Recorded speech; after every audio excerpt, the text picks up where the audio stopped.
बिस्मिल्लाहिर्रहमानिर्रहीम अस्सलाम वालेकुम। मुझे उम्मीद है कि मेरी तमाम यूट्यूब फैमिली ठीक होगी और अल्लाह पाक के फज़ल में होगी। आज हम दही बीफ कढ़ाई की रेसिपी बना रहे हैं। बहुत ही मज़ेदार, बहुत ही आसान तरीके से बनाएंगे। और इनके लिए किन किन चीज़ों की ज़रूरत है तो वो सारी चीज़ें मैंने तैयार करके रख ली हैं। तो जल्दी से अपनी वीडियो को शुरू कर लेते हैं और देखते हैं कि हमें क्या क्या चीज़ें चाहिए इसके लिए। तो ये एक नई चीज़ है, ये मैं एंड पे बताऊँगी। और 1 किलो मैंने बीफ ले लिया है, उसको मैंने अच्छे से धो के साफ़ कर लिया है।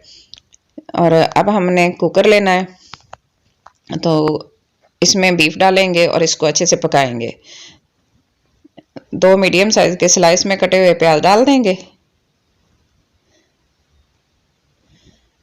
2 मीडियम साइज के चॉप किए टमाटर डाल देंगे इसमें।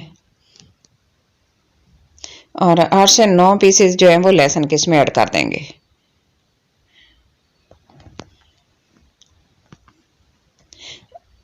वन टेबल स्पून सुरख मिर्च का पाउडर इसमें ऐड करेंगे।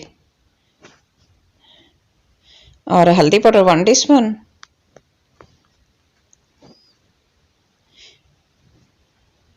नमक अपने टेस्ट के मुताबिक लीजिएगा, मैं इसमें 1 टेबल स्पून डाल रही हूँ। 2 तेज़पत्ता ऐड कर देंगे इसमें। दालचीनी के 2 टुकड़े, बादियान के 2 फूल और 3 बड़ी इलायची।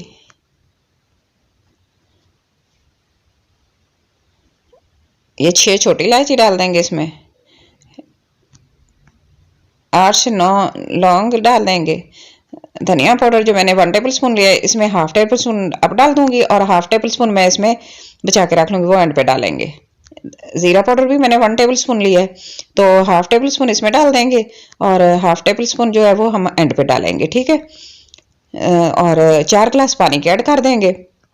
4 गिलास पानी के ऐड करके इसको अच्छे से हमने कवर करना है और 25 मिनट पकाएंगे। विसल स्टार्ट होने के बाद से टाइम को नोट कीजिएगा। विसल स्टार्ट होने के 25 मिनट बाद तक हम पकाएंगे, अच्छे से हमारा गोश्त जो है ना वो गल जाए। तो इसको मैंने कढ़ाई में शिफ्ट कर लिया है, गोश्त अच्छे से गल गया हमारा। तो तेज़ पत्ता और ये बड़ी इलायची, दालचीनी के टुकड़े अंदर से निकाल देंगे। और जायफल जावित्री का पाउडर 1/4 टीस्पून इसमें ऐड करेंगे, ये इसकी खुशबू को दुबाला करेगा। और 1 टेबल स्पून के करीब मैंने इसमें अदरक का पेस्ट बनाया और इसमें 2 सब्ज मिर्चें ऐड करके वो इसको पीस लिया है अच्छे से।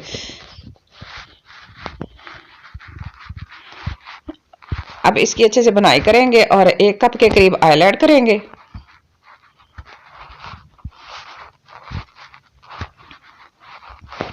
और अच्छे से इसकी बुनाई करेंगे। साथ साथ ये बुनाई भी इसकी हाई फ्लेम पर करते रहेंगे।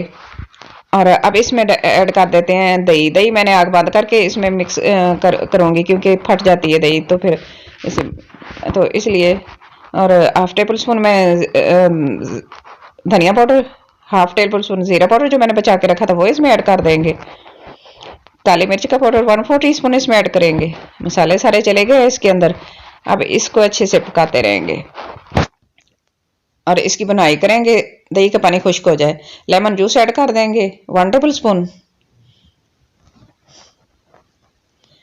और अब जो सबसे प्यारी खूबसूरत चीज़ है, ये 2 टेबल स्पून के करीब मेरे पास पोमग्रेनेट यानी कि अनार का जूस, ये इसमें ऐड करेंगे। ये इसकी खुशबू को दुबाला करेगा, इसकी बहुत ही अच्छी लुक आएगी, बहुत खूबसूरत बनेगा हमारी बीफ कढ़ाई। और धनिया सब डाल देंगे एंड पे। तो पानी भी खुश्क हो गया है और जूलियन कटी हुई ये अदरक डाल देंगे और इस तरह पानी खुश्क होता रहेगा और इसको अच्छे से इसकी मिक्सिंग कर लेंगे। तो देखें कितनी अच्छी ग्रेवी तैयार हो गई है हमारी बीफ कढ़ाई की। बहुत ही मज़ेदार दही बीफ कढ़ाई बनी है और कितनी अच्छी ग्रेवी बनी है माशाल्लाह। और ऑयल सेपरेट हो गया, इतनी अच्छी लुक आई है, बहुत ही अच्छा। और मुंह में पानी भी आ रहा है। तो आज की मेरी रेसिपी आपको ज़रूर अच्छी लगेगी, क्योंकि हमने इसको बनाया इस तरीके से है। इसमें एक नई चीज़ ऐड की है, तो ये पहले कभी किसी ने ऐड नहीं की, तो मुझे अच्छा लगा, मैंने ये नई चीज़ ऐड करती हूँ इसमें। तो अब इसको डिश आउट कर लेते हैं और इसकी फाइनल लुक की तरफ जाएंगे। तो आज की फाइनल लुक कितनी अच्छी और कितनी ज़बरदस्त है। ये थोड़े से धनिया से गार्निश करेंगे इसको, तो अदरक भी डाल देंगे थोड़ी सी ऊपर। तो इस तरह हमारी आज की रेसिपी तैयार हो गई है झटपट से। तो आज की मेरी छोटी सी रेसिपी आपको अच्छी लगे तो प्लीज़ लाइक करना, शेयर करना, सब्सक्राइब करना, अपनी दुआ में याद रखना और अपना बहुत सारा ख्याल रखना। और मुझे कमेंट बॉक्स में ज़रूर बताना कि आज की मेरी रेसिपी आपको कैसी लगी। मुझे आपके कमेंट का इंतज़ार रहेगा। Thanks for watching. अल्लाह हाफिज़।